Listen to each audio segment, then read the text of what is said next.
Hey,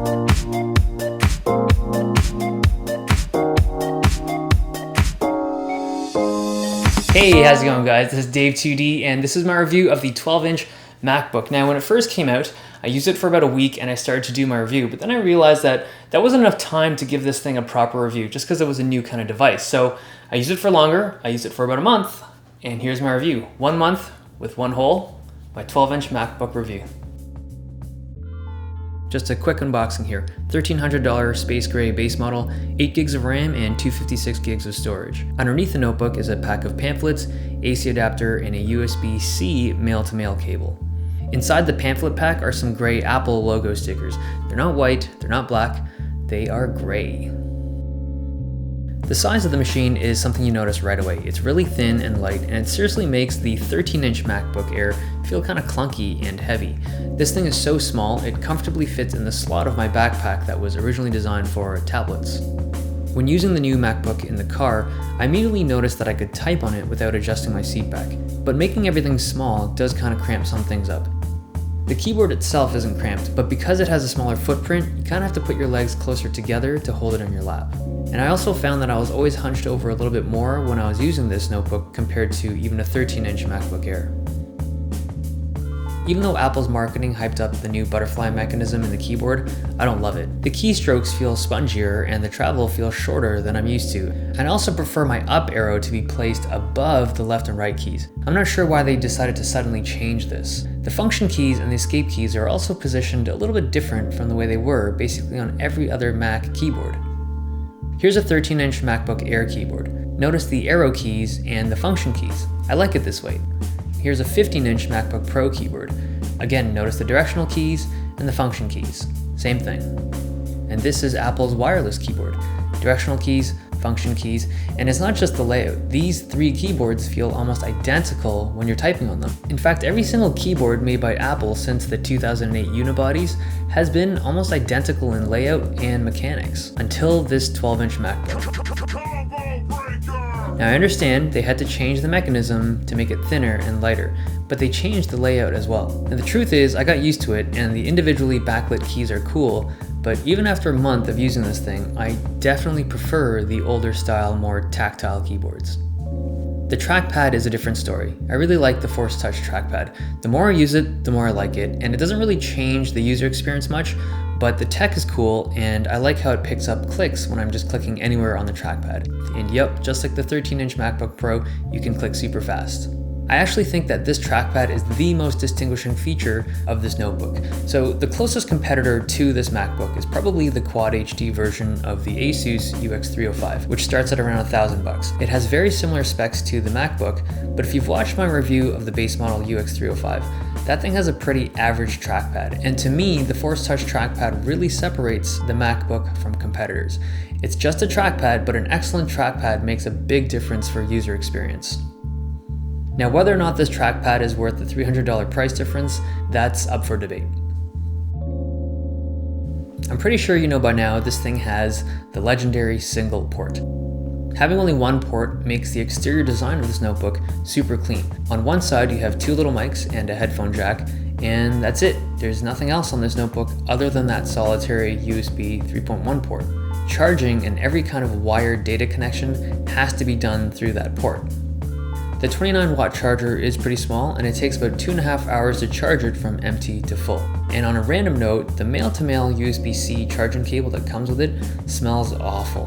I mean, it's the first Apple product I've ever owned that smelled like really cheap rubber, and it's gross.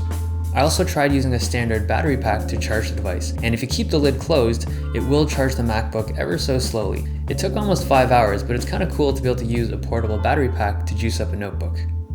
Using the port for work or school is a little annoying. If you use SD cards frequently, like if you're a photographer or if you have SD card audio recordings from lectures, I really wouldn't recommend getting this MacBook. The hassle you need to go through with adapters and dongles will really annoy you over time. The same thing goes for USB drives. Even though you'll get good at connecting and disconnecting these things, it's annoying. And if you forget your dongle at home, or even worse, if you lose an $80 dongle like I did, you're boned and you can't connect your devices up at all.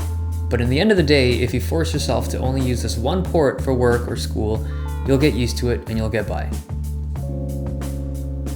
So I forced myself to use this notebook exclusively at work for the month. It's comfortable in the lap because it's so light, but like I mentioned earlier, you can't sit with your legs super wide apart when using it on your lap. I don't love the keyboard, but it's good enough that I can comfortably type on it all day long. And battery life was about 8 hours for regular web use. If you need a mouse for work or playing games at work, ports are pretty rare here, so you want to get a Bluetooth one. The 480p webcam up top is terrible, but I never used it other than to just laugh at how bad it was. The screen is wonderful, super high res for a 12-inch at 2304 by 1440, colors pop, viewing angles are great, and if you care, a spider pegs it at 75% of Adobe RGB color space. But all in all, it's a really great screen. Drive speeds are pretty fast, around 450 write and a little bit over 750 for read. So having drive speeds like this, I thought maybe that 5-watt Core M processor could struggle through 4K video edits, but it can't. Playback is choppy and adding LUTs makes it basically unusable. Rendering a 10-minute 4K video took 2 hours. I mean, I shouldn't have even tried, but I just really wanted to know how slow it really would be. Now 1080p video editing is a different story. It's still a little sluggish, but it's usable. Scrubbing around and playback isn't bad, but a 10-minute clip with no LUTs took 52 minutes to render. And just for reference, a 15-inch base model Retina Macbook Pro takes about 25 minutes. It's not ideal, but it is very usable if you need to edit 1080p videos. I also took some thermals while I was doing the renders. The 12-inch MacBook is on the right, 13-inch MacBook Air on the left. And remember, this 12-inch MacBook is fanless, so it's dead silent and it runs about 5 to 6 degrees cooler than the MacBook Air. I stumbled upon a movie called Free to Play, which is a documentary about pro Dota players who were competing for that $1 million prize last year. I started watching it just to test battery life, but I totally got sucked in. But in any case, I got about 7.5 hours of battery life watching videos off the drive.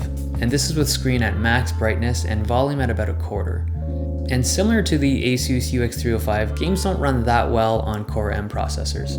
I got about 35 to 40 frames per second in CSGO with everything turned down. And in Dota 2 and Heroes, with everything on low, you get around 30 frames per second when you're laning, and it drops down to about 20 frames per second in teamfights. It's kind of playable, but your team's gonna hate you, so I just wouldn't recommend it. Battery life while playing games is about 3.5 hours, and this is with screen at max brightness, volume at 1/4 again. The last thing I want to talk about are the speakers. These speakers are one of the best notebook speakers I've ever heard, better than the 15-inch Retina, and from what I remember, even better than the 17-inch MacBook from 2011. So here's what they sound like.